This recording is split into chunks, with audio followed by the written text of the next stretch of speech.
السلام علیکم ورحمۃ اللہ وبرکاتہ۔ الحمدللہ رب العالمین، واشہد ان لا الہ الا اللہ وحدہ لا شریک لہ، واشہد ان محمدا عبدہ ورسولہ، صلوات اللہ وسلامہ علیہ وعلی آلہ وعلی اصحابہ ومن اہتدی بہدیہ واستنى بسنتہ الی یوم الدین، وبعد۔ معزز بھائیوں، گزشتہ درس سے عقیدہ واسطیہ کے اندر ہماری گفتگو وہاں تک پہنچی تھی جہاں سے مصنف رحمۃ اللہ علیہ نے اللہ رب العالمین کے بارے میں ان صفات کا تذکرہ شروع کیا ہے جن صفات کی اللہ رب العالمین نفی کی ہے، یعنی جن صفات کے بارے میں اللہ رب العالمین انکار کیا ہے، کیونکہ اللہ تعالیٰ کے لیے کمال ہے اور یہ جو صفات ہیں نقص ہیں، اس کے اندر کمیاں ہیں، اور اللہ رب العالمین ہر نقص اور کمی سے پاک اور صاف ہے۔ تو ان صفات کا تذکرہ شروع کیا ہے، اس کے تعلق سے ایک آیت کریمہ آپ کے سامنے پڑھی گئی تھی جس میں اللہ رب العالمین نے عمومی طور پر اپنی ذات سے متعلق کسی ہمسر کی نفی کی ہے کہ اللہ رب العالمین کے برابر کوئی نہیں ہے، اللہ تعالیٰ جیسی کوئی ذات نہیں ہے، نہ ذات کے لحاظ سے، نہ عبادت کے لحاظ سے، نہ اسماء اور صفات کے لحاظ سے، اور نہ ہی اللہ رب العالمین کی جو خصوصیات ہیں، افعال ہیں، ان کے لحاظ سے اللہ رب العالمین جیسی کوئی ذات نہیں ہے۔ اور جیسا کہ میں نے کہا تھا کہ مصنف نے تقریباً 11-12 آیتیں اس موضوع سے متعلق ذکر کی ہیں۔ ایک آیت کی شرح ہم نے گزشتہ درس میں آپ کے سامنے کی تھی، آج انشاءاللہ 2 یا 3 آیتوں کی شرح ہم کرنے کی کوشش کریں گے۔ آگے ہم بڑھتے ہیں۔ اللہ رب العالمین ارشاد فرماتا ہے وَلَمْ يَكُنْ لَهُ كُفُوًا أَحَدٌ۔ یہ دوسری آیت ہے جو مصنف نے پیش کی ہے، اور یہ آیت سورہ اخلاص کی ہے۔ سورہ اخلاص تقریباً ہر مسلمان کو یاد ہے، اور یہ قرآن کی عظیم صورتوں میں سے ایک عظیم صورت ہے، 1/3 قرآن کے برابر ہے سورۃ الاخلاص۔ اس کی آخری آیت ہے جس میں اللہ رب العالمین کا ارشاد ہے وَلَمْ يَكُنْ لَهُ كُفُوًا أَحَدٌ۔ اس کا مطلب یہ ہے کہ اللہ رب العالمین کا کوئی بھی ہمسر نہیں ہے۔ اس میں اللہ رب العالمین اس بات کی نفی کی ہے کہ کوئی اللہ کے برابر ہو، اللہ جیسی کوئی ذات ہو، یا اس طریقے سے اللہ تعالیٰ کی جو صفات ہیں، اللہ تعالیٰ کے جو افعال ہیں، جو خصوصیات ہیں، ان میں کوئی بھی اللہ رب العالمین جیسا نہیں ہے، کوئی اللہ کے برابر نہیں ہے۔ تو یہاں عمومی طور پر اللہ رب العالمین نے اس بات کی نفی کی ہے، اس بات کا انکار کیا ہے کہ کوئی اللہ رب العالمین کے ہمسر ہو، کوئی اس کے برابر ہو۔ جو ظاہر بات ہے، جب اللہ کے برابر کوئی نہیں ہے تو اللہ تعالیٰ سے بڑا کوئی نہیں ہو سکتا ہے، کیونکہ اللہ خالق ہے، باقی سب مخلوق ہیں۔ اللہ کے لیے کمال ہے، اللہ کے لیے فنا نہیں ہے، مخلوق کے لیے نقص ہے اور مخلوق کے لیے فنا ہے۔ اسی لیے اللہ رب العالمین جیسی کوئی ذات نہیں ہے کسی بھی لحاظ سے، نہ اس کے صفات کے لحاظ سے، جیسے آپ علم کی مثال لے لیں، اللہ رب العالمین علیم ہے اور اس کا علم غیر محدود ہے، لامتناہی ہے، اللہ کا علم ہمیشہ سے اور ہمیشہ رہے گا، اس کے علم میں کوئی نقص نہیں ہے، کمال ہی کمال ہے۔ بندوں کے پاس بھی علم ہوتا ہے، لیکن بندوں کا علم کسبی ہے۔ کسبی کا مطلب یہ کہ انسان اسے محنت کر کے حاصل کرتا ہے۔ ہر انسان جاہل پیدا ہوتا ہے، اپنی ماں کے پیٹ سے کوئی عالم بن کر کے پیدا نہیں ہوتا ہے، وہ محنت کرتا ہے، کوشش کرتا ہے، پڑھتا ہے، لکھتا ہے، تو اللہ تعالیٰ اسے علم عطا کرتا ہے۔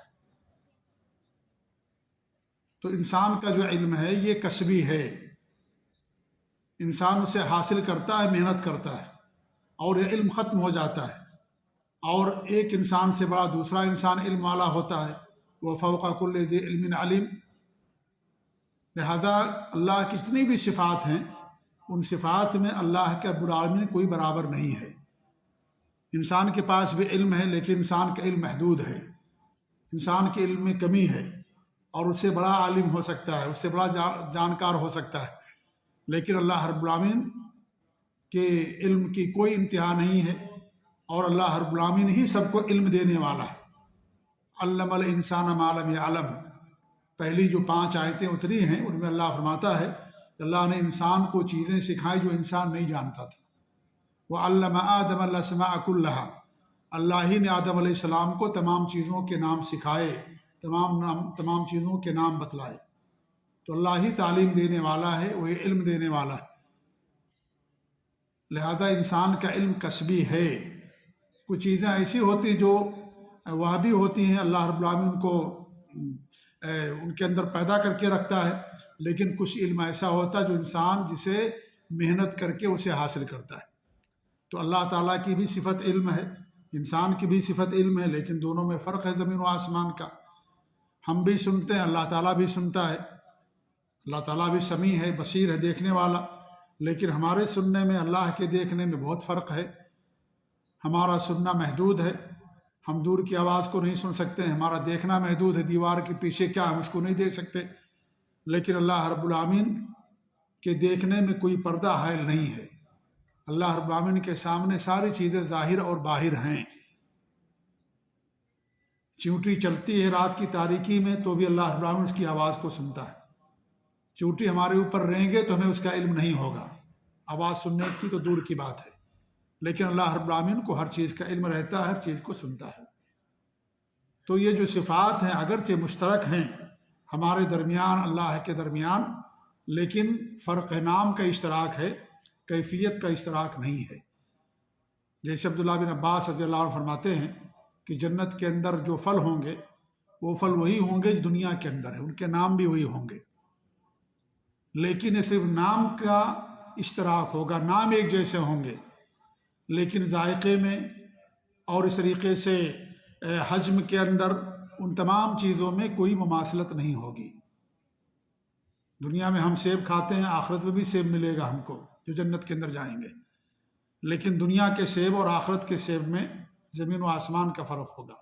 وہ نام کی صرف مماثلت ہوگی، نام ایک ہوگا، لیکن ذائقے میں اور حجم میں اور خوشبو میں اور تمام چیزوں کے اندر فرق ہوگا۔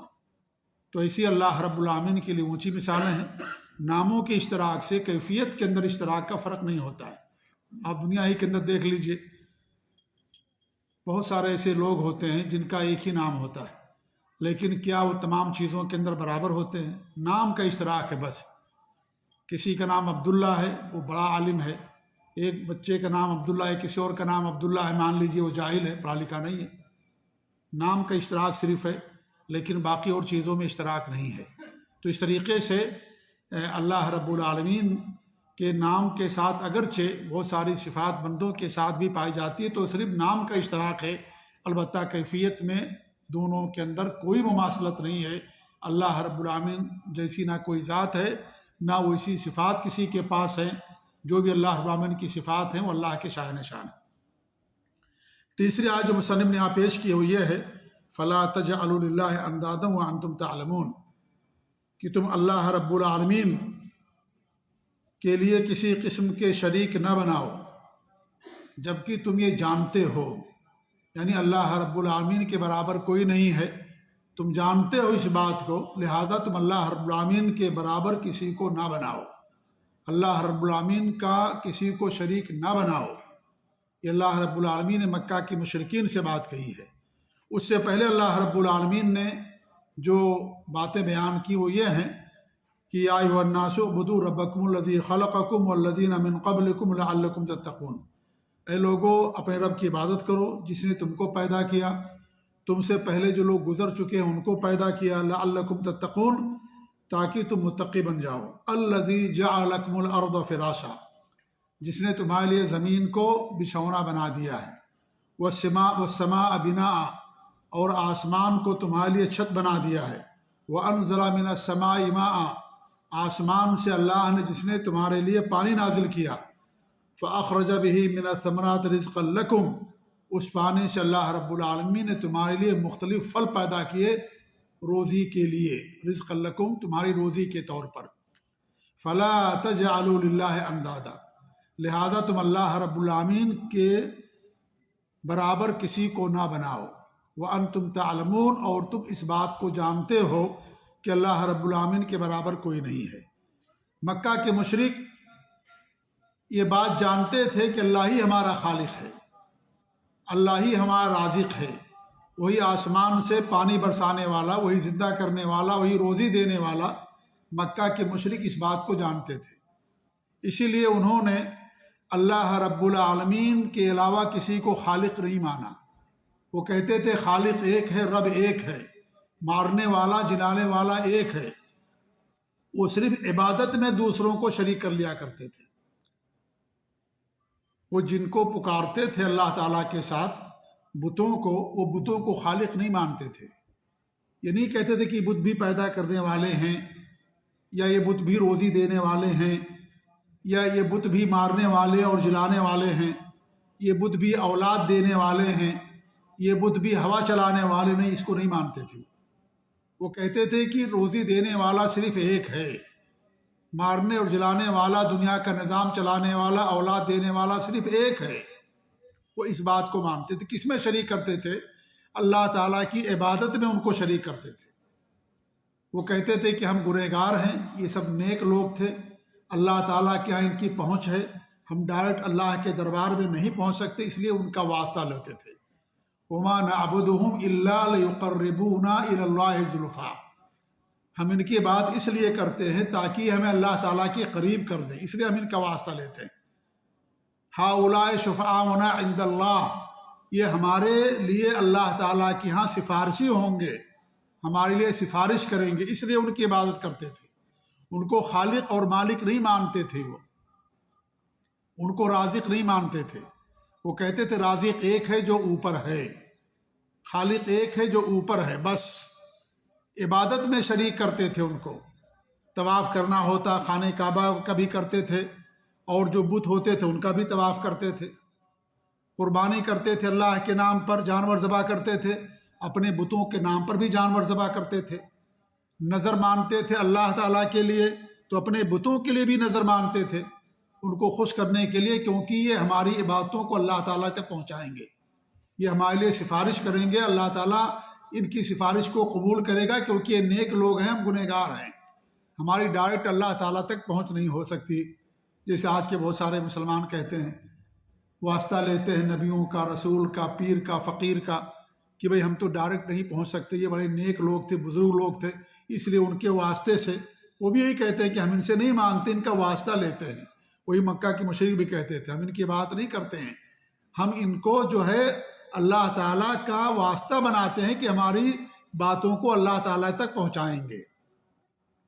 آج کے مسلمان بہت سارے یہی کہتے ہیں کہ بھی ہم تو اولاد نہیں مانتے پیروں فقیروں سے، عبد القادر جیلانی سے، یا اس طریقے سے خواجہ غریب نواز سے، یا دستگیر سے، یا کسی اور سے، یا کسی اور فقیر سے ہم اولاد نہیں مانگتے ہیں، ہم تو صرف ان کا واسطہ لیتے، اللہ تعالیٰ سے مانگتے ہیں۔ یہی مکہ کے مشرک بھی کہا کرتے تھے، ہؤلاء شفعاؤنا عند اللہ، یہ سب کے سب سفارشی ہیں، واسطہ ہمارے لیے اللہ تعالیٰ کے نزدیک، یہ ہماری بات کو اللہ تک پہنچانے والے ہیں، اللہ تعالیٰ ہی سے مانگتے، وہ بھی یہی بات کہا کرتے تھے۔ اللہ رب العالمین اس کو شرک قرار دیا۔ اللہ خالق ہے، وہی عبادت کا حقدار ہے، وہی عبادت کا مستحق ہے۔ تو اللہ نے ان کو یاد دلایا، جب تم یہ جانتے ہو کہ اللہ ہی آسمان سے بارش نازل کرنے والا، وہی سب کو پیدا کرنے والا، اسی نے تمہارے لیے آسمان کو تمہارے لیے چھت بنا دیا، زمین کو تمہارے لیے چلنے کے قابل بنا دیا، رہنے کے قابل بنا دیا، اللہ ہی ہے، تم اس بات کو جانتے ہو تو اللہ تعالیٰ کی بات میں شریک کیوں کرتے ہو؟ جو خالق وہی معبود ہوگا، کیونکہ خالق کے لیے کمال ہے، خالق کے لیے نقص نہیں ہے، خالق کے لیے فنا نہیں ہے۔ باقی جو بھی جن کی تو عبادت کرتے ان کے لیے فنا ہے، وہ مخلوق ہیں، پیدا کیے گئے ہیں، پہلے نہیں تھے، بعد میں آئے ہیں، اللہ ہمیشہ سے اور ہمیشہ رہے گا، کبھی اس کو فنا لاحق نہیں ہوگی۔ لہذا جب تم یہ بات جانتے ہو تو پھر عبادت میں ان کو شریک کیوں کر لیتے ہو؟ جب یہ کہتے وہی خالق ہے، اللہ ہی خالق ہے، اللہ ہی مالک ہے، تو جب وہی خالق اور مالک ہے تو عبادت بھی صرف اسی کی کرو۔ عبادت اللہ تعالیٰ کے ساتھ دوسروں کی کیوں کرنے لگتے ہو؟ دوسروں کو بھی کیوں پکارنے لگتے ہو؟ یہ جو بھی والا معاملہ ہے اس کو ختم کرو، صرف اللہ کو پکارو، صرف اللہ کی عبادت کرو، صرف اللہ کے لیے نظر مانو، صرف اللہ سے دعا مانگ کرو، کسی اور کو بھی کیوں ملا لیتے ہو؟ جب خالق ایک ہے، کوئی خالق اور بھی نہیں ہے اللہ کے علاوہ، اللہ کے علاوہ کوئی روزی دینے والا نہیں ہے، اللہ کے کوئی ہمسر کوئی برابر نہیں ہے، تو پھر دوسروں کو شریک کیوں کر لیتے ہو عبادت میں؟ جو خالق ہے وہی عبادت کا مستحق ہے، کیونکہ خالق کے لیے نقص نہیں ہے، اس کے لیے کمال ہے، اس کے لیے ہمیشگی ہے، باقی کسی کے لیے ہمیشگی نہیں، سب فنا ہو جائیں گے، کل من علیہا فان، سب ایک دن فنا ہو جائیں گے، کوئی ہمیشہ باقی نہیں رہے گا اللہ کی ذات کے علاوہ۔ جب تم یہ ساری باتیں جانتے ہو تو پھر کیوں اللہ تعالیٰ کے برابر کسی کو کرتے ہو عبادت میں؟ مت کرو۔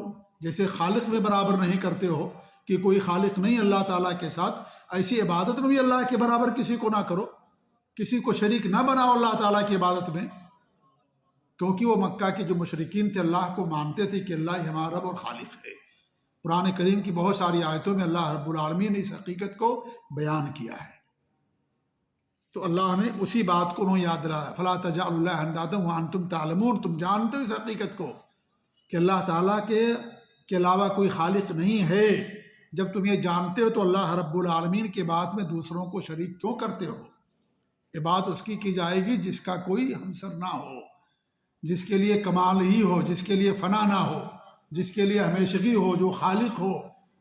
جو مخلوق ہو، مخلوق عبادت کے قابل نہیں ہوتا۔ آج ہے وہ کل نہیں رہے گا، مر جائے گا، چلا جائے گا، پھر کیا کریں گے آپ؟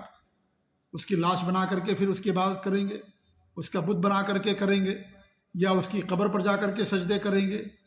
وہ تو چلا گیا دنیا سے۔ لہذا جب اس کا علم اور اس کے پاس جو چیزیں ہیں جب اس کے لیے کمال نہیں ہے، اس کی ذات کے لیے کمال اور اس کے لیے ہمیشگی نہیں ہے، تو اللہ کو چھوڑ کر کے کسی اور کی عبادت نہ کرو، صرف اللہ کی عبادت کرو۔ تو مکہ کے مشرک کیا کرتے تھے؟ اللہ کی ہی کو خالق مالک مانتے تھے، لیکن عبادت جب کرنے کی بات آتی تھی تو اللہ تعالیٰ کے ساتھ ساتھ دوسروں کو بھی شریک کر لیا کرتے تھے۔ اللہ کی بھی عبادت کرتے تھے، اللہ ہی کو بھی پکارتے تھے، پریشانیوں میں کسی اور کو نہیں پکارتے تھے۔ اللہ کے گھر کا طواف کرتے تھے، قربانی کرتے تھے، حج کرتے تھے، عمرہ کرتے تھے، یہ ساری چیزیں وہ لوگ کیا کرتے تھے، لیکن ساتھ ہی ساتھ دوسروں کے لیے بھی کیا کرتے تھے، غیروں کے لیے بھی کیا کرتے تھے لوگ، جن کا بت انہوں نے بنا رکھا تھا۔ اور بت کون تھے؟ حضرت عیسیٰ علیہ السلام کا بت تھا، ابراہیم علیہ السلام کا بت تھا، عیسیٰ علیہ السلام کا، اسماعیل علیہ السلام کا، اسحاق علیہ السلام کا، یعقوب علیہ السلام کا، مریم کا، ان سب کا بت بنا کر کے رکھے تھے وہ لوگ۔ ان کی شکل جو انہوں نے اپنے ذہن میں بنا لی تھی، اس ذہن کا باقاعدہ بت بنا کر کے رکھتے تھے، اور اس طریقے سے ان کے پاس آتے تھے تو اللہ تعالیٰ سے بھی مانگتے تھے، ان کا بھی واسطہ لیتے تھے کہ اللہ تعالیٰ تو ان کے واسطے سے ہمیں دے دے۔ ان کے لیے نظر بھی مانتے تھے، اور ان کے نام پر بھی جانور ذبح کرتے تھے، اللہ کے نام پر بھی جانور ذبح کیا کرتے تھے، ساری چیزیں ان کے یہاں تھیں۔ تو اللہ کے بعد بھی کرتے تھے، اللہ کے بعد کے ساتھ ساتھ دوسروں کو شریک کر لیا کرتے تھے۔ آج یہی بہت سارے مسلمانوں کا بھی حال ہے، اللہ کے بعد کرتے، نماز پڑھتے ہیں، روزہ رکھتے ہیں، زکوٰۃ دیتے ہیں، حج کرتے، قربانی بھی کرتے، مسجدوں کی تعمیر بھی کرتے، لیکن اللہ رب العالمین کے ساتھ ساتھ دوسروں کی بھی عبادت کرتے ہیں، دوسروں کے لیے سجدے بھی کرتے، دوسروں کے نام پر نذر و نیاز بھی مانتے ہیں، دوسروں کے نام پر جانور بھی ذبح کرتے ہیں، دوسروں کی رکوع اور سجدے بھی کرتے ہیں، اللہ کے لیے بھی کرتے ہیں نماز سجدہ، اور دوسروں کے لیے بھی سجدے کرتے ہیں، پیر و فقیر کے لیے، مزار اور درگاہوں، اور اپنے جو ان کے بڑے ہیں ان کا بھی سجدہ کرتے ہیں، ان کی قسمیں بھی کھاتے ہیں۔ وہ بھی اللہ تعالیٰ کی قسم کھاتے تھے، واللہ کہتے تھے، واللہ من اللہ کی قسم۔ عربی لوگ تھے، عربی زبان کے ماہر تھے وہ، تو اللہ کی بھی قسم کھاتے تھے اور اپنے بتوں کی بھی قسم کھاتے تھے وہ۔ ابراہیم علیہ السلام کی قسم، لات کی قسم، عزا کی قسم، منات کی قسم۔ یہ لات، عزا، منات کیا تھے؟ یہ سب انسان تھے، یہ سب انسان تھے۔ جب وہ مر گئے تو انہوں نے قبر کو مزار بنا دیا، جیسے آج ہمارے یہاں مزار ہوتا ہے۔ مزار زمانے جاہلیت سے ہے یہ۔ ہمارے نبی نے سارے مزاروں کو توڑ دیا تھا، ساری پختہ قبروں کو توڑ دیا تھا ہمارے نبی صلی اللہ علیہ وسلم نے۔ اللہ کے رسول کے زمانے سے چیز ہے یہ، پہلے بھی چیز ہوتی تھی، اس لیے دین اسلام کے اندر قبر کو پختہ کرنے سے منع کیا گیا ہے۔ قبر کو پختہ کرنا یہ ان کی عبادت کا ذریعہ اور سبب ہے، یہ شرک کا ذریعہ اور سبب ہے یہ۔ اس لیے قبر کو پختہ کرنا شریعت کے اندر حرام ہے، یہ جائز نہیں کسی قبر پختہ کرنا، یا اس پر عمارت کھڑی کرنا، یا اس کو ایک بالش سے اونچی کرنا، یا وہاں پر سنگ مرمر لگانا یا کتبہ لگانا کہ وہ نام لکھتے ہیں، تختی نام، کب ولادت ہوئی، کب وفات ہوئی، ان کے کارنامے کیا، ساری چیزیں وہاں کتبہ لگا کر کے لٹکا دیتے ہیں قبر کے اوپر سنگ مرمر میں۔ اللہ جاننے والا ہے کہ انہوں نے کیا کیا، جو کچھ کیا اب ان کو بدلہ ملنے والا ہے۔ یہ سب لکھنا حرام ہے شریعت کے اندر، ہمارے بھی نے تمام چیزوں سے منع کیا۔ تو یہ سب آج کی چیز نہیں ہے، یہ زمانے جاہلیت کی چیز تھی یہ۔ اس لیے ہمارے نبی صلی اللہ علیہ وسلم نے بڑی سختی کے ساتھ ان تمام چیزوں سے منع کیا۔ علی رضی اللہ عنہ کو، خالد بن ولید کو، عمر بن عاص کو، اس طریقے سے بڑے بڑے صحابہ کرام کو باقاعدہ جھنڈا دے کر کے بھیجا تھا کہ جاؤ جہاں بھی تمہیں اونچی اور پختہ قبر نظر آئے، اسٹیچو اور مجسمے نظر آئے، ان کو زمین بوس کر دینا، ان کو توڑ دینا۔ یہ ہمارے نبی صلی اللہ علیہ وسلم نے جب مکہ فتح کیا، بھیجا سب کو، جاؤ جہاں جاؤ ہمارا اس جھنڈا لے کر کے، اور جہاں بھی تمہیں اونچی قبر نظر آئے، پختہ قبر نظر آئے، اسے زمین بوس کر دینا۔ ہمارے نبی صلی اللہ علیہ وسلم نے بھیجا صحابہ کرام کو، اور یہ جو حاکم وقت ہے اس کی ذمہ داری کے اندر یہ چیز آتی ہے۔ میری بات سن کر کے جا کر کے قبر اور مزار نہ ڈھانا شروع کر دینا، حرام ایسا کرنا ہمارے لیے۔ یہ کام حاکم وقت کا ہے، جو حکمراں ہوگا مسلم، اس کا کام ہے۔ اگر وہ کرتا ٹھیک، نہیں کرتا ہماری ذمہ داری نہیں ہے۔ ہمیں لوگوں کو نصیحت کرنے کے لیے کہا گیا، سمجھانے کے لیے کہا گیا۔ ان کے عبادت خانوں کو، گرجا گھروں کو، مندروں کو، یا اس طریقے سے مزاروں کو، درگاہوں کو توڑنے کے لیے نہیں کہا گیا۔ اس سے فتنہ ہوگا، فساد ہوگا، خوریزی ہوگی، قتل و غارت گری ہوگی۔ قانون ہاتھ میں لینا یہ جائز نہیں ہمارے لیے۔ قانون کے افراد ہوتے وہ قانون ہاتھ میں لیتے، جو حاکم وقت ہوتا ہے اس کی ذمہ داری ہے۔ اگر وہ کرتا ٹھیک، نہیں کرتا اللہ تعالیٰ اس سے پوچھے گا۔ ہم سے نہیں پوچھے گا کہ فلاں فلاں درگاہ کیوں نہیں توڑی گئی تھی، فلاں فلاں مزار جہاں پر غیر اللہ کی بات ہوتی تھی اس کو کیوں نہیں تم نے توڑا۔ اللہ ہم سے نہیں پوچھے گا، کیونکہ ہماری ذمہ داری میں نہیں آتا ہے وہ۔ ہماری ذمہ داری میں ہماری اپنی اولاد ہیں، ہماری بیوی، ہمارے ماتحت کے لوگ ہیں، وہ ہماری ذمہ داری میں۔ ہماری اپنی ذات ہے، یہ ہماری ذمہ داریاں ہیں۔ ہم لوگ اپنی ذمہ داری ادا نہیں کرتے، دوسروں کی ذمہ داریوں میں داخل ہوتے ہیں۔ جو کام اپنا کرنا وہ نہیں کرتے، دوسروں کو جو کام ہے اس کے اندر روڑے اٹکاتے ہیں۔ ان کے بارے میں خوب گفتگو کریں گے، خوب بات چیت کریں گے، بادشاہوں کے خلاف باتیں ہوں گی، حکمرانوں کے خلاف باتیں ہوں گی، اپنے بارے میں نہیں کہ آپ کی جو ذمہ داری ہے، آپ کے جو بچے ہیں کیا آپ نے ان کو نمازی بنایا، آپ کی اولاد ہے، آپ کی بیوی ہے، خود آپ ہیں، کیا دین پر عمل کرتے ہیں؟ آپ بھی تو گھر کے امیر اور بادشاہ ہو، آپ بھی تو گھر کے حکمراں ہو، آپ کی اولاد آپ کی رعایا ہے۔ اللہ تعالیٰ پوچھے گا ان کے بارے میں آپ سے، آپ نے کیا کیا، ہم سے پوچھے گا اللہ تعالیٰ۔ ہم بھی بادشاہ ہیں، کلکم رائن و کلکم مسئول عن رعیتہ، ہر آدمی رائی اور آدمی ذمہ دار نگہبان ہے۔ اللہ پوچھے گا ہمارے بارے میں، ہماری اولاد کے بارے میں، ہم سے پوچھے گا بیویوں کے بارے میں، جو ہمارے ماتحت ہیں ان سے اللہ ہم سے پوچھے گا۔ ہماری جو ذمہ داریاں ہیں، کام کی ذمہ داری ہے، ہم کسی کمپنی میں کام کرتے ہیں، کسی جگہ کام کرتے ہیں، جو ہم کو کام دیا گیا ہے ہم وہ ذمہ داری ادا کرتے ہیں کہ نہیں کرتے ہیں، اس کے بارے میں اللہ ہم سے پوچھے گا۔ وہ سب کی فکر نہیں ہمیں رہتی ہے، ہمیں دوسروں کی فکر رہتی ہے۔ ڈائریکٹ بادشاہ تک گفتگو کرتے ہیں، دسترخوان پر بیٹھیں گے وہی ہماری گفتگو ہوگی۔ ہمیں کیا کرنا چاہیے؟ انسان جو ہے اس کے بارے میں گفتگو نہیں کرتا ہے، یہ کہہ کر کے آپ نہیں چھوٹ جائیں گے اللہ تعالیٰ کے ہاں۔ اللہ تعالیٰ پوچھے گا کلکم راعٍ، تم میں سے ہر آدمی ذمہ دار ہے، ہر آدمی نگہبان، ہر آدمی سے اس کے بارے میں سوال کرا جائے گا۔ بادشاہوں کے بارے میں ہم سے نہیں پوچھا جائے گا، امیر کے بارے میں ہم سے نہیں پوچھا جائے گا کہ فلاں امیر نے کیا کیا، فلاں ملک نے کیا کیا، فلاں حکمران نے کیا کیا۔ آج ہماری گفتگو کا موضوع یہی رہتا ہے بس، اور کچھ نہیں رہتا اس کے علاوہ۔ یہ انسان کی بزدلی ہے، یہ انسان اپنی ذمہ داریوں سے بھاگنا چاہتا ہے اور اپنی ذمہ داری کو دوسرے پر ڈال کر کے خوش ہو جاتا ہے کہ ہم نے گفتگو کر لیا، اتنی باتیں ہو گئی، خلاص بہت کچھ کر لیا۔ یہ سب ہماری ذمہ داری کے اندر نہیں آتا۔ آدمی اپنی ذمہ داری کے اندر رہے، ہر آدمی کی ذمہ داریاں ہوتی ہیں، اس ذمہ داری کے بارے میں اللہ تعالیٰ قیامت کے دن سوال کرے گا۔ دوسروں کے بارے میں اللہ تعالیٰ ہم سے نہیں پوچھے گا۔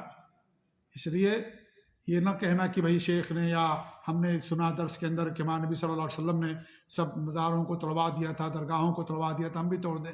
ہمارے نبی نے کب توڑوایا؟ جب اللہ نے آپ کو غلبہ عطا کیا مکے کے اندر، تب کیا۔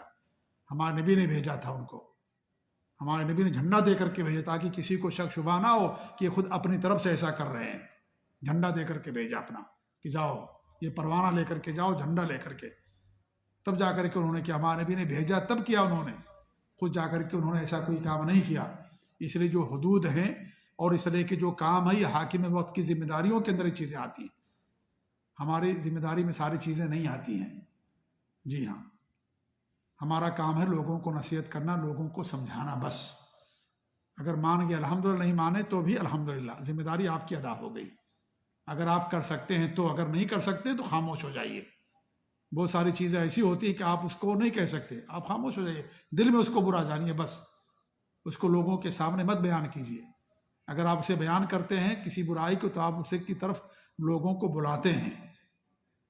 اگر آپ کو معلوم ہے کہ کوئی برائی کہیں ہو رہی ہے تو آپ کی ذمہ داری ہے کہ جو قاضی ہیں یا جو ذمہ دار ہیں، جو پولیس کا محکمہ، ان کو جا کر کے بتائیں۔ آپ آ کر کے گھر میں بیان کرنا، ساتھیوں کے سامنے بیان کرنا، یہ جائز نہیں ہے۔ اس سے کیا ہوتا ہے؟ گویا کہ آپ اس برائی کو پھیلا رہے ہیں۔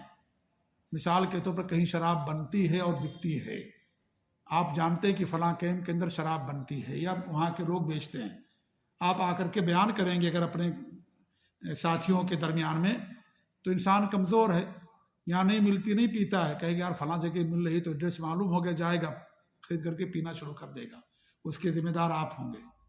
آپ نے اسے برائی کی طرف بھیجا کرنے کے لیے، راستہ بتایا آپ نے کہ فلاں جگہ یہ چیز ہو رہی ہے، جاؤ، پہلے اس کو نہیں معلوم تھا، آپ نے اس کو راستہ دکھایا۔ اس لیے چیز جائز نہیں ہے کہ آپ جا کر کے کہیں لوگوں کے سامنے بیان کریں فلاں جگہ شراب بنتی ہے، فلاں جگہ یہ چیز ہوتی ہے، فلاں جگہ یہ چیز ہوتی ہے، نہیں۔ آپ اگر کہیں تو جو اس برائی کو ختم کر سکتا ہے، جس کے پاس پاور اقتدار، اس سے جا کر کے کہیے آپ، تاکہ وہ اس کو ختم کرے۔ دوسرا آدمی ختم نہیں کرے گا اور پھیلے گا، وہ برائی اور عام ہوگی اور لوگ جائیں گے وہاں پر۔ انسان کمزور ہے، شیطان اس کے پیچھے لگا ہوا ہے، اس لیے یہ سب کہنا دوسروں کے سامنے، اس برائی کو فروغ دینا، اس برائی کو پھیلانا ہے۔ اگر آپ نہیں کر سکتے ہیں، دل میں اس کو برا جانیے کہ جو چیز ہو رہی غلط ہے، یہ حرام ہے ایسا کرنا، ہم اس کو غلط سمجھتے، یہ کہیے اپنے دل کے اندر، لیکن لوگوں کے سامنے جا کر کے مت بیان کیجیے کہ فلاں جگہ چیز ہو رہی ہے، یا فلاں حکمراں ایسا کر رہا ہے، امیر ایسا کر رہا ہے، فلاں ایسا کر رہا، نہیں۔ وہ آپ کی ذمہ داری میں چیز نہیں آتی ہے، آپ اپنی ذمہ داری کے اندر رہیں، ہم اپنی ذمہ داری ادا کر لے جائیں، یہی ہمارے لیے کافی ہے۔ یا الذین آمنوا قوا انفسکم واہلیکم نارا، اپنے آپ کو، اپنے اہل وال کو جہنم سے بچاؤ۔ اہل و عیال کو جہنم سے بچانے کی فکر نہیں ہے، بادشاہوں کو بچانے کی فکر ہوتی ہے ہم کو۔ حکمرانوں کے بارے میں ہماری گفتگو ہوتی ہے، یہ سب خارجیت کی پہچان ہے۔ خارج جانتے ہیں جو حکمرانوں کے خلاف خروج کرتے ہیں، بغاوت کرتے ہیں حکمرانوں کے خلاف، یہ ان کی پہچان ہے۔ یہ جو سلف صالحین کے منہج پر ہیں، ان کے عقیدے پر، ان کی پہچان نہیں ہے۔ یہ ہماری ذمہ داری کے اندر نہیں آتا۔ یہ ہم ان کے لیے دعا کریں، جو برائی اس کو ہم برا سمجھیں، لیکن اس کو لوگوں کے سامنے بیان کرنا یہ چیز غلط ہے۔ تو بات یہاں ہماری پہنچی ہے یہاں سے کہ فلا تجعلوا اللہ اندادا وانتم تعلمون، کہ تم اللہ کے برابر کسی کو نہ بناؤ عبادت میں، جب تم اس بات کو جانتے ہو کہ اللہ کے برابر کوئی نہیں ہے، اللہ کے برابر کوئی نہیں ہے، اللہ کے ساتھ کوئی پیدا کرنے والا نہیں ہے، اللہ ہی روزی دینے والا ہے، تو عبادت میں بھی اللہ کے برابر کسی کو نہ بناؤ۔ وہ لوگ اللہ کے برابر کرتے تھے ان کو، نسویکم برب العالمین، کس میں؟ عبادات کے اندر، باقی چیزوں میں نہیں کہتے تھے، وہ عبادات کے اندر ان کو اللہ کے برابر سمجھتے تھے۔ تو اللہ نے فرمایا کہ جب اللہ رب العالمین کے برابر کوئی نہیں ہے تو عبادت میں اللہ کے برابر کیسے ہو سکتا ہے؟ لہٰذا ساری عبادت اللہ کے لیے کرو۔ قل ان صلاتی ونسکی ومحیای ومماتی للہ رب العالمین لا شریک لہ وبذالک امرت وانا اول المسلمین۔ آپ کہہ دیجئے میری نماز، میرا مرنا، میرا جینا، میری عبادت کی ساری اقسام، ساری قربانیاں اللہ کے لیے ہیں، اللہ کا کوئی شریک نہیں ہے۔ کس میں شریک نہیں ہے؟ عبادات کے اندر بھی کوئی شریک نہیں اللہ کے۔ مجھے اسی بات کا حکم دیا گیا ہے، اور اسی بات کا سب کو حکم دیا گیا ہے، لہٰذا اپنی ساری باتیں خالص اللہ کے لیے کرنی چاہیے۔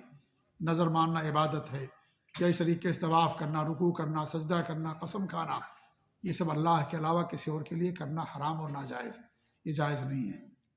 تو اللہ فرماتا ہے کہ فلا تجعلوا اللہ اندادا وانتم تعلمون، اللہ کے برابر کسی کو نہ کرو جب تم اس بات کو اور حقیقت کو جانتے ہو، لہذا تم اللہ کے برابر کسی کو نہ کرو عبادات کے اندر۔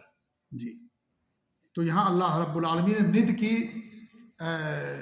نفی کی ہے۔ ند کہتے ہیں برابر، ہمسر، اور اللہ کے برابر دو طریقے سے بنانا ہوتا ہے۔ ایک تو یہ ہوتا ہے کہ اللہ رب العالمین کی جو خصوصیات ہیں ان میں کوئی اللہ کے برابر اگر کسی کو سمجھتا ہے تو یہ اللہ رب العالمین کے ساتھ بڑے شرک کا ارتکاب کرتا ہے، ایسی صورت میں وہ اسلام کے دائرے سے نکل جاتا ہے۔ جو اللہ تعالیٰ کی خصوصیات ہیں، جو کام اعمال اللہ تعالیٰ کے ساتھ خاص ہیں، ان میں اگر کوئی اللہ کے برابر کسی کو بناتا ہے تو اسلام کے دائرے سے ایسا انسان نکل جاتا ہے۔ جیسے اولاد دینا، رزق دینا، ہوا چلانا، دنیا کا نظام چلانا، مارنا جلانا، یہ سب اللہ تعالیٰ کے ساتھ خاص ہے۔ اب آپ کسی اور کو اگر سمجھتے ہیں کہ وہ بھی اللہ کے برابر ان چیزوں میں، تو اللہ تعالیٰ کے ساتھ بڑا شرک ہے۔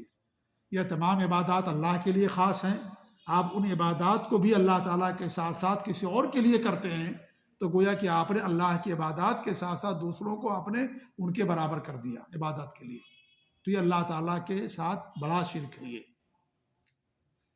جیسے قربانی اللہ کے لیے ہوتی ہے، اللہ کے نام پر جانور ذبح ہوتا ہے، آپ اللہ کے نام پر بھی جانور ذبح کریں اور دوسروں کے نام پر بھی جانور ذبح کریں، یا ایسی جگہ جانور ذبح کریں جہاں شرک ہوتا ہے، کفر ہوتا ہے، وہ بھی شرک ہے۔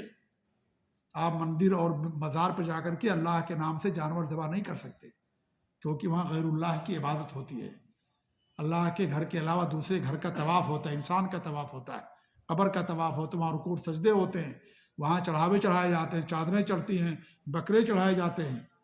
جو بکرے اللہ کے لیے ہونے چاہیے وہ بکرے وہاں پر جا کر چڑھائے جاتے ہیں۔ اس لیے وہاں جا کر کے آپ جانور ذبح کریں، کہیں بسم اللہ اللہ اکبر، وہ بھی حرام اور ناجائز، وہ بھی شرک ہے۔ کھانا جائز نہیں آپ کے لیے، حرام ہے یہ، کیونکہ وہاں پر اللہ کے علاوہ دوسرے کی بات ہوتی ہے۔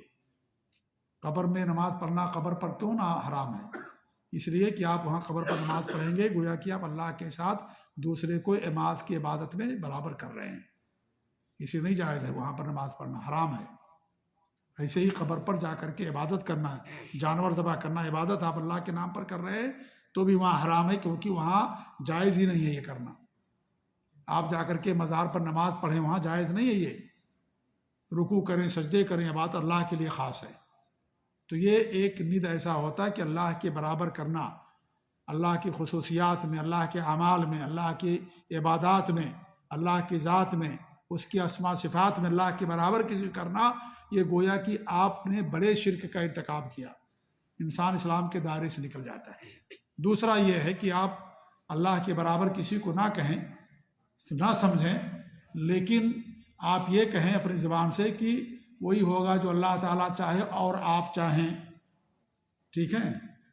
یہ بھی شرک ہے، لیکن اس کو چھوٹا شرک کہا جاتا ہے۔ اگر اللہ نہ ہوتا اور آپ نہ ہوتے تو میں مر جاتا، میں برباد ہو جاتا، یہ کہنا شرک ہے، یہ چھوٹا شرک ہے، یہ بڑا شرک نہیں لیکن چھوٹا شرک ہے۔ ایسے غیر اللہ کی قسم کھانا چھوٹا شرک ہے، یہ اللہ کے علاوہ کسی اور قسم کھانا۔ آج ہم لوگ کہہ دیتے ہیں، اکثر لوگ کہہ دیتے ہیں جن کے پاس علم نہیں ہے کہ بھئی اگر آپ نہ ہوتے تو میں ایسا ہو جاتا، میں فقیر ہو جاتا، میں فلاں ہو جاتا۔ غلط ہے سب کہنا، یہ سب کہنا غلط ہے۔ آپ نے گویا کہ اللہ کے برابر کر دیا اس چیز کے اندر، آپ نے اللہ کو بھی مانا لیکن ساتھ ہی ساتھ اللہ کے برابر اس چیز میں گویا کہ آپ نے دیا کہ اگر اللہ نہ ہوتا اور آپ نہ ہوتے، اور کے بجائے آپ کو یہ کہنا چاہیے کہ پھر آپ نہ ہوتے۔ اگر لفظ پھر آپ استعمال کرتے ہیں تو ایسا کرنا آپ کے لیے کہنا جائز ہے، کیونکہ پھر یہ بات کے لیے ہوتا ہے، لفظ اور برابری کے لیے ہوتا ہے، لفظ اور جو ہے برابری کے لیے، اس لیے لفظ اور کا استعمال کرنا جائز نہیں ہے۔ آپ یہ کہہ سکتے ہیں کہ بھائی اگر اللہ نہ ہوتا، پھر آپ کی محنت نہ ہوتی تو میں جو ہے مجھے نوکری نہیں ملتی، یا میں ناکام ہو جاتا، میں کامیاب نہیں ہوتا، یا فلاں چیز جو بھی آپ کہیں۔ لیکن اگر آپ یہ کہیں کہ اگر اللہ نہ ہوتا اور آپ نہ ہوتے تو گویا کہ آپ نے اس چیز کی حفاظت میں اللہ کے برابر اس بندے کو آپ نے کر دیا، لہذا ایسا کہنا بالکل جائز نہیں ہے۔ یہ اللہ کے رسول کے پاس ایک آدمی آیا، اس نے کہا وہی ہوگا جو اللہ تعالیٰ چاہے گا اور آپ چاہیں گے۔ تمہارے میں نے کیا فرمایا؟ بئس الخطیب انت، تم بہت برے خطیب ہو، بہت برے بات کرنے والے ہو۔ وہی ہوگا جو اللہ تعالیٰ چاہے گا۔ اجعلتنی للہ ندًا، کیا تم نے مجھے اللہ تعالیٰ کے برابر کر دیا؟ اللہ کی مشیت ہی کے تحت ہر چیز ہوتی ہے، ہمارے اور آپ کے چاہنے سے کچھ نہیں ہوتا ہے۔ لہذا یہاں لفظ اور کے بجائے پھر استعمال کرنا چاہیے، کیونکہ پھر بعد کے لیے ترتیب میں بعد میں آتا ہے، اور لفظ اور برابری کے لیے استعمال ہوتا ہے، اس لیے پھر استعمال کرنے سے یہ چیز آپ کے لیے کہنا صحیح ہو جائے گا، جائز ہو جائے گی۔ آپ کہہ سکتے ہیں کہ اگر اللہ تعالیٰ کا فضل ہے اور پھر آپ کی کوشش ہے، پھر آپ نے ہمارے لیے محنت کیا، آپ نے سفارش کی، اس کی وجہ سے ہمارا یہ کام ہو گیا اللہ کے فضل سے، الحمدللہ، یہ بات انسان کہنا چاہیے۔ تو یہ بھی چھوٹا شرک کہلاتا ہے، جس کو چھوٹا ند کہا جاتا ہے۔ تو یہ بھی شریعت کے اندر ایسا کرنا حرام ہے۔ تو اللہ رب العالمین نے یہاں پر ند کی نفی کی ہے کہ اللہ کے کوئی ہمسر نہیں ہے، اللہ کے کوئی برابر نہیں کسی بھی چیز کے اندر، اور یہ عمومی طور پر یہ چیز اللہ نے اپنے بارے میں بیان فرمائی۔ آگے چل کر کے کچھ ایسی صفات بیان کریں گے قرآن کے آیات کے حوالے سے جو اللہ رب العالمین نے اپنے بارے میں نفی کی، جیسے کہ اللہ کے لڑکا، اللہ کے لیے بیوی، نعوذ باللہ، ان تمام چیزوں کی نفی اللہ رب العالمین نے کی ہے قرآن کے اندر۔ اور آگے چل کر کے مصنف رحمۃ اللہ علیہ ان آیات کو انشاءاللہ بیان کریں گے۔ یہیں پر اپنی بات ختم کرتے ہیں، اور انشاءاللہ باقی جو آیتیں ہیں آنے والے درس میں انشاءاللہ ہم پڑھنے کی کوشش کریں گے۔ اللہ تعالیٰ دعا ہے کہ اللہ رب العالمین ہم سب کو اپنی بات پر قائم رکھے، اللہ تعالیٰ ہم سب کو شرک سے محفوظ رکھے، اور توحید کا علم حاصل کرنے کے اللہ تعالیٰ ہم کو سب کو توفیق دے۔ یہ بنیادی علم میرے بھائی، توحید کا علم بنیادی علم ہے۔ سب سے پہلا فرض ہے ہمارے اوپر کہ ہم عقیدے توحید کا علم حاصل کریں۔ آج کتنے لوگ اللہ تعالیٰ کے ساتھ شرک کرتے ہیں، کفر کرتے ہیں، اور اسے عقیدہ اور توحید سمجھتے ہیں۔ عقیدت کے نام پر، محبت کے نام پر، یا کسی اور کے نام پر اللہ رب العالمین کے ساتھ شرک کا ارتکاب کرتے ہیں۔ اس لیے ضروری ہے کہ ہم علم حاصل کریں توحید کا۔ دنیا کے اندر شرک کب پیدا ہوا؟ جب توحید کا علم ختم ہو گیا، تب جا کر کے دنیا کے اندر نور اسلام کی قوم کے اندر شرک پیدا ہوا۔ اس سے پہلے شرک نہیں تھا۔ جب علم رہے گا توحید کا تو انسان شرک نہیں کرے گا، انسان شرک نہیں کرے گا۔ اگر آپ کو کسی چیز کا علم ہے تو آپ ظاہر بات اس کے اپوزٹ نہیں کریں گے، لیکن جب علم نہیں رہے گا تو انسان کر سکتا ہے اس کو۔ اس لیے علم حاصل کرنا ضروری بنیادی فرض ہے یہ۔ اسی کے ذریعے سے انسان اپنے آپ کو اور اپنے اہل و عیال کو جہنم سے بچا سکتا ہے۔ تو اللہ تعالیٰ ہمیں توحید کا علم حاصل کرنے کی توفیق دے، اس پر قائم اور دائم رکھے، اور شرک اور بدعات اور خرافات سے اللہ تعالیٰ ہم سب کی حفاظت فرمائے۔ آمین۔ جزاکم اللہ خیر، السلام علیکم ورحمۃ اللہ وبرکاتہ۔